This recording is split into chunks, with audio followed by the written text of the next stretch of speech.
Coucou tout le monde, bienvenue sur notre chaîne YouTube Viens chez moi, écoute et prête l'oreille, je suis Vaya Prière et je suis heureuse de pouvoir vous retrouver pour cette deuxième vidéo dans notre étude de Viens chez moi de l'Ancien Testament et la première partie du livre de Psaumes. Chers frères et sœurs, j'espère que vous avez pris beaucoup de plaisir à lire et à découvrir ce livre et que les mots qui sont sortis de ces différents chapitres, nous savons que nous en avons 150, vous en parler ou ont pu exprimer ce que vous avez pu ressentir dans votre vie ou ont pu exprimer ce que vous ressentiez au moment où vous les avez lus. J'aime beaucoup, beaucoup.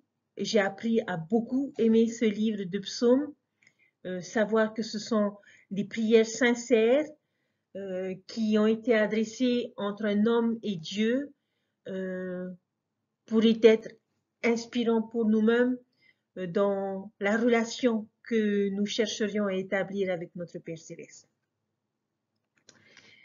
Nous avons vu dans notre première vidéo la nature de notre Père Céleste. Nous avons appris à le découvrir de différentes façons à travers ses prières sincères, ses prières profondes, à travers ses paroles, ses chants, ses poèmes que nous découvrons dans le livre de Psaumes. Aujourd'hui, ma vidéo sera courte, mais il y a quand même un dernier thème que j'aimerais traiter aujourd'hui avant de pouvoir terminer notre étude. Et cela découle naturellement du thème précédent en rapport avec la miséricorde de Dieu, en rapport avec sa nature. Mais l'on va considérer la miséricorde de Dieu du point de vue du pécheur, auquel, je pense, nous pourrions tous nous identifier puisque nous sommes tous des pécheurs. Il n'y a cependant que 3 psaumes sur lesquels j'aimerais attirer notre attention ici, parce que ce sont 3 psaumes qui, à mon avis, capturent l'essence du disciple pénitent. J'aimerais un instant que vous puissiez imaginer des personnes portant de lourdes charges et ce que ces personnes doivent ressentir au moment de cet effort physique. Sont peut-être épuisés, accablés, opprimés, dans la douleur ou peut-être piégés. Peut-être que certains d'entre vous peuvent s'identifier à cette image que l'on se fait dans notre esprit, tant sur le plan émotionnel que sur le plan spirituel. Peut-être que certains d'entre vous se disent, oui, je me sens avec des fardeaux tous les jours. Ce peut être des fardeaux de culpabilité, de remords, de regrets, de honte qui peuvent venir détruire notre tranquillité d'esprit. Si vous pouvez vous rapporter à ces sentiments de quelque manière que ce soit, je vous invite à lire ces 3 psaumes que nous allons découvrir ensemble, qui vont non seulement capturer ces sentiments avec des mots, mais qui peuvent également nous laisser avec un profond sentiment d'espoir et de soulagement. Chacun d'eux a été écrit par David et vous pouvez penser à quel événement dans sa vie David fait-il référence et qui aurait pu provoquer en lui de lourds sentiments de regret ou de culpabilité. Rappelez-vous, dans son histoire, il y a le combat et il y a son péché. Lorsqu'il a péché avec Bathséba. Ok? Les 2 choses que ces psaumes capturent extrêmement bien ne font qu'une, c'est-à-dire qu'elles expriment la culpabilité que David ressent. David va mettre en mots les plaidoiries les plus humbles d'une âme pleine de regrets. Et en plus, il va mettre en avant l'espoir et l'assurance de la possibilité du pardon et du soulagement du poids et du fardeau du péché. Nous allons donc aborder ce thème avec, je dirais, une activité de marquage. Je vous invite à prendre votre crayon de couleur et lorsqu'on va étudier ces 3 psaumes, en ayant ces 2 choses à l'esprit, le regret et l'espoir. Il s'agit des chapitres 25, 32 et 51, où l'on va voir la miséricorde de Dieu selon le pécheur. Dans une couleur, nous allons marquer les versets et les phrases qui mettent en mots les désirs de l'âme pénitente. Quelles sont leurs plaidoiries?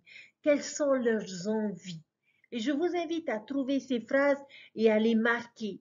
Et dans une autre couleur, je vous invite à marquer les versets qui apportent de l'espoir et de la confiance en Dieu. Cherchez ces phrases qui expriment une confiance dans la capacité de Dieu à pardonner et à oublier.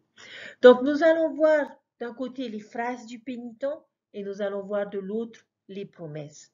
Le premier chapitre est Psaume chapitre 25 et voici quelques-unes des phrases du pénitent que je vois dans ce chapitre. Au verset 7, « Ne te souviens pas des fautes de ma jeunesse ni de mes transgressions. Souviens-toi de moi selon ta miséricorde, à cause de ta bonté, ô Éternel. » Un peu plus loin, verset 11, « C'est à cause de ton nom, ô Éternel, que tu pardonneras mon iniquité, car elle est grande. » Verset 16, « Regarde-moi et aie pitié de moi, car je suis abandonné et malheureux. » Verset 17, « Les angoisses de mon cœur augmentent. Tire-moi de ma détresse. » Verset 18, « Vois ma misère et ma peine et pardonne tous mes péchés. » Verset 20, « Garde mon âme et sauve-moi, que je ne sois pas confus, quand je cherche auprès de toi mon refuge. » Avez-vous déjà fait une de ces prières, chers frères et sœurs? Vous est-il déjà arrivé de vous languir du souvenir des péchés de votre jeunesse ou de votre passé? Avez-vous déjà réfléchi à la grandeur de votre iniquité? Avez-vous déjà eu des troubles et des détresses élargies dans votre cœur? Ou peut-être avez-vous déjà rêvé d'être délivré de votre honte? David met si bien en mots ce que cela fait. Quelles sont les promesses de ce psaume? Regardez le verset 8. « L'Éternel est bon et droit. C'est pourquoi il montre aux pécheurs la voie. » Verset 9. « Il conduit les humbles dans la justice. Il enseigne aux humbles sa voie. » Vous voyez, nous ne sommes pas des pécheurs entre les mains d'un Dieu en colère. Dieu est disposé à travailler avec les pécheurs. Il les enseigne dans la voie. Il guide dans le jugement et non condamne dans le jugement. Quand nous allons à lui avec un cœur pénitent, il nous dit « Laisse-moi t'aider. Je vais t'apprendre à surmonter cela si tu es doux et humble. » Il nous dit « Je peux te guider à travers les brumes des ténèbres et te ramener à moi. » Chers frères et sœurs, Dieu est un Dieu bon et droit. Regardez le verset 12. « Quel est l'homme qui craint l'Éternel? L'Éternel lui montre la voie qu'il doit choisir. Son âme reposera dans le bonheur et sa postérité possédera le pays. » Verset 15. « Je tourne constamment les yeux vers l'Éternel, car il fera sortir mes pieds du filet. » Lorsque nous nous sentons empêtrés dans les filets du péché, chers frères et sœurs, et de la honte, il peut nous en arracher, il peut nous libérer avec amour de chacun de ces pièges. Psaume 32, verset 3, les phrases du pénitent. « Tant que je me suis ou ne me consumais, je gémissais toute la journée. » Avez-vous déjà ressenti ça? Que se passe-t-il lorsque nous essayons de garder le silence avec nos péchés? Quand nous retenons ces choses et que nous les supprimons ou que nous essayons de les garder pour nous. Nos os vieillissent avec le rugissement constant de l'autocondamnation tout au long de la journée. Il n'y a qu'un seul moyen d'étouffer ce rugissement, chers frères et sœurs. Il nous faut briser le silence. Il nous faut aller vers Dieu. Il nous faut aller vers ses représentants s'il le faut et laisser ces choses sortir.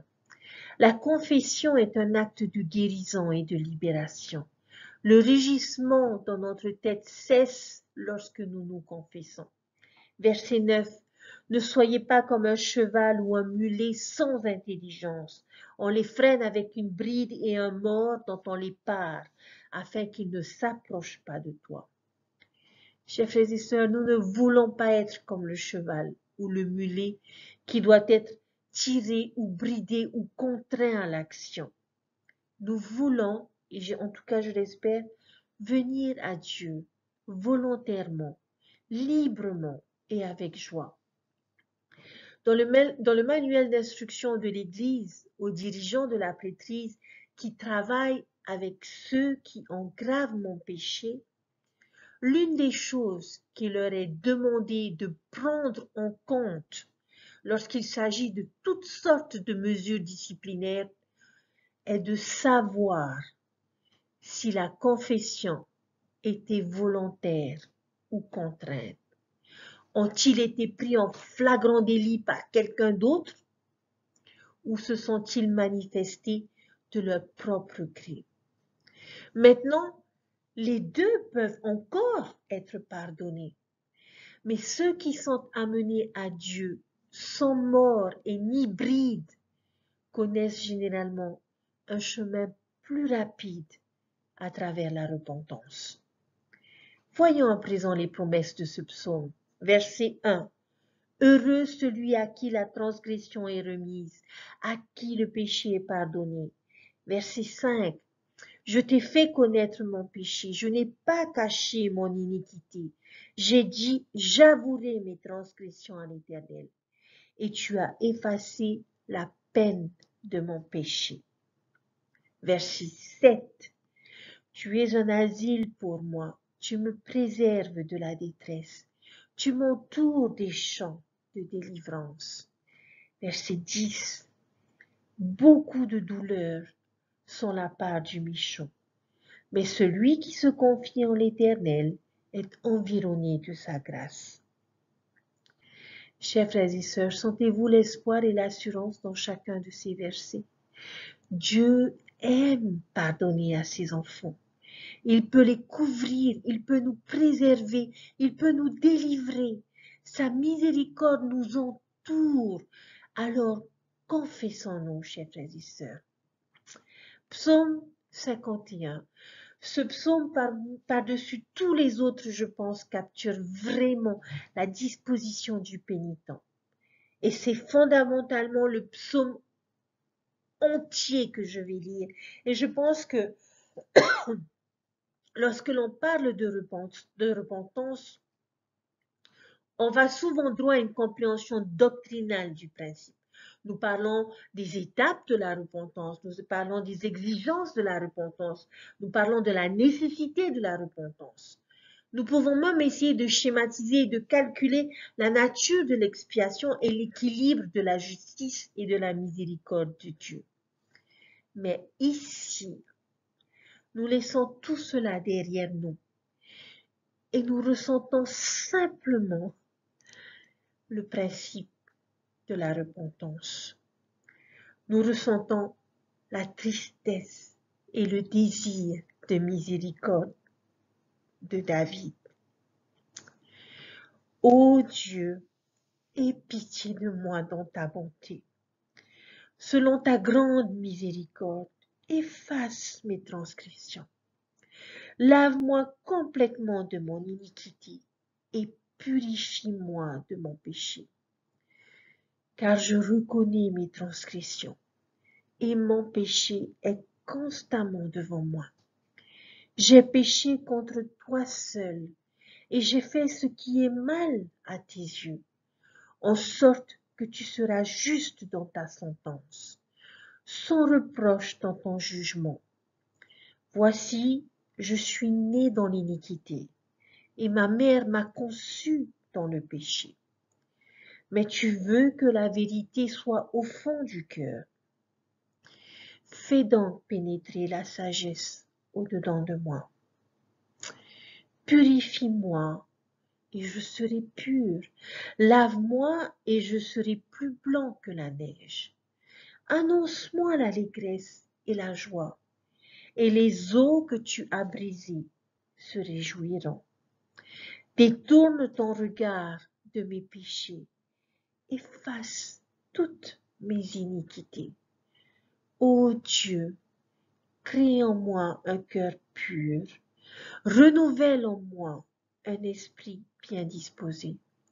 Ne me rejette pas loin de ta face, ne me retire pas ton Esprit Saint.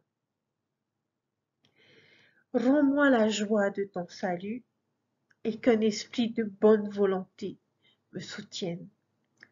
J'enseignerai tes voies à ceux qui les transgressent, et les pécheurs reviendront à toi. Ô Dieu, Dieu de mon salut, délivre-moi du sang versé, et ma langue célébrera ta miséricorde. Seigneur, ouvre mes lèvres, et ma bouche publiera ta louange. N'est-ce pas des versets magnifiques?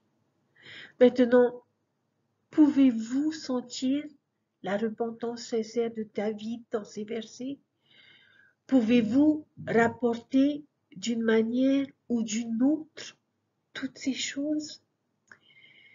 Chers frères et sœurs, lorsque nous nous sentons accablés par le péché ou le regret, si nous allons à Dieu, il peut nous soulager de nos fardeaux.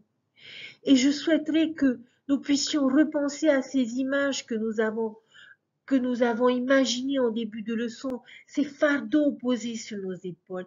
Imaginez comment vous pensez que cela se sentirait pour nous-mêmes, pour les autres, une fois qu'elles auraient pu déposer cette charge. Pouvez-vous imaginer le soulagement, la libération et le plaisir? Eh bien, c'est ce à quoi ressemble la confession, la repentance et le pardon. Nous pouvons vivre le même genre de choses sur le plan spirituel lorsque nous sommes prêts à porter nos fardeaux aux pieds du Seigneur. Quand avez-vous senti que Dieu vous soulageait d'un fardeau? Qu'avez-vous ressenti? Que diriez-vous à quelqu'un qui est découragé par son passé pour lui donner de l'espoir?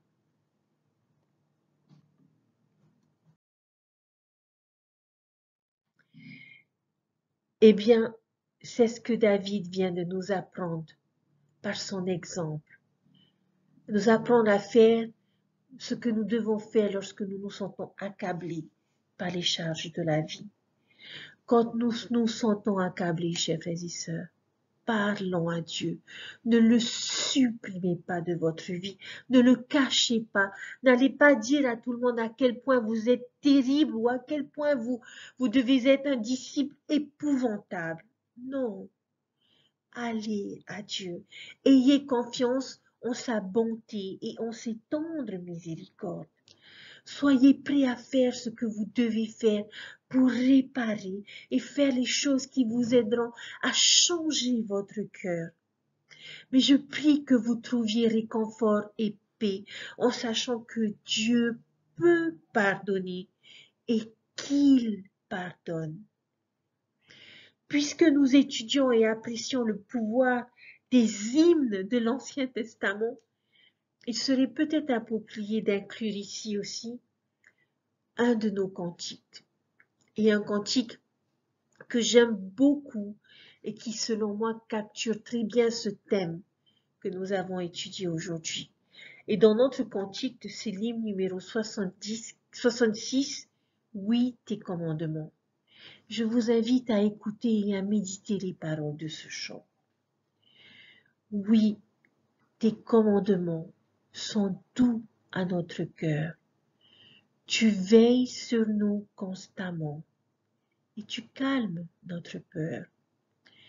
Sous ton regard si doux, nous ressentons la paix et ta main nous accorde tout, nous protège à jamais. Le fardeau est-il lourd, pesant sur notre cœur? Vers toi, nous accourons toujours, retrouver le bonheur. Ta divine bonté jamais ne cessera et l'éternelle vérité jamais ne passera.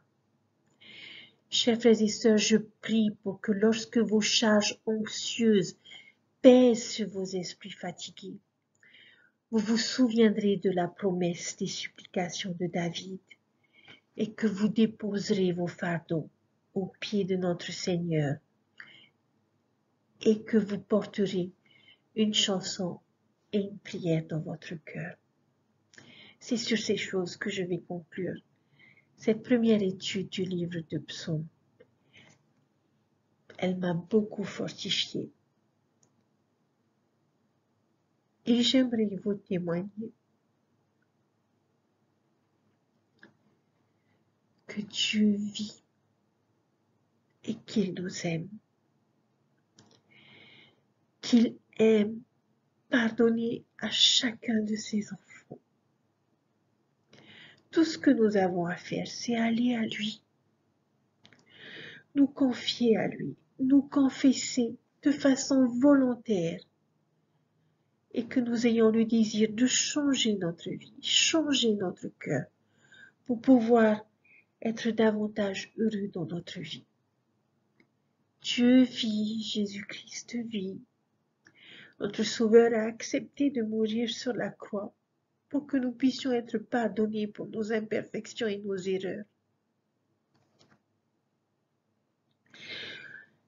Aussi lourdes soient nos charges, ses frères et sœurs, il les a pris et les a portés lui-même à travers son sacrifice expiatoire. Alors n'ayons pas peur de déposer ces fardeaux aux pieds du Sauveur, à nous tourner vers notre Père Céleste, à le prier et le supplier de nous aider à changer. Et je vous témoigne qu'il vous changera, qu'il changera votre cœur et qu'il vous aidera dans vos efforts pour vous repentir. Et comme il l'a dit, moi le Seigneur, j'oublie tout. Et c'est ce qu'il fera lorsque nous serons passés par un repentir sincère. Nous sommes bénis d'avoir cet évangile, nous sommes bénis d'avoir ces écritures qui nous fortifient et nous rappellent les principes éternels que le Seigneur a toujours enseignés. Tournons-nous vers Dieu, rappelons-nous que nous sommes ses enfants et qu'il nous aime. Et c'est mon témoignage que je vous laisse. Et ma leçon, au nom de Jésus-Christ. Amen. Je vous souhaite un très bon week-end, chers frères et sœurs. Pour nous qui sommes en Polynésie, nous aurons le privilège et la grande bénédiction d'accueillir Elder Suarez, ainsi que d'autres autorités générales. Chers frères et sœurs, prenez le temps, accordez-vous du temps pour suivre chacune de ces interventions. Nous sommes bénis de pouvoir être enseignés par un apôtre et un témoin spécial de notre Sauveur Jésus-Christ. Alors ne manquons pas ces rendez-vous. Jeunes gens, jeunes filles, laissez de côté vos tracas, vos occupations quotidiennes et prenez le temps d'aller écouter l'apôtre de Dieu vous enseigner. Et je suis persuadée, chers frères et sœurs, que nous serons tous bénis. À ceux qui ne font pas partie de la Polynésie, je prie que vous soyez bénis également et que vous soyez fortifiés. Lisez les Écritures et je sais que le Seigneur entendra chacune de vos prières et y répondra. Merveilleux week-end à tous. Je vous dis à la semaine prochaine pour de nouvelles découvertes du livre de Psaumes. Et vous allez voir combien ce livre est magique et pourquoi le Sauveur l'a autant utilisé dans ses enseignements. Prenez soin de vous, chers frères et sœurs, et je vous dis à très bientôt. Bye!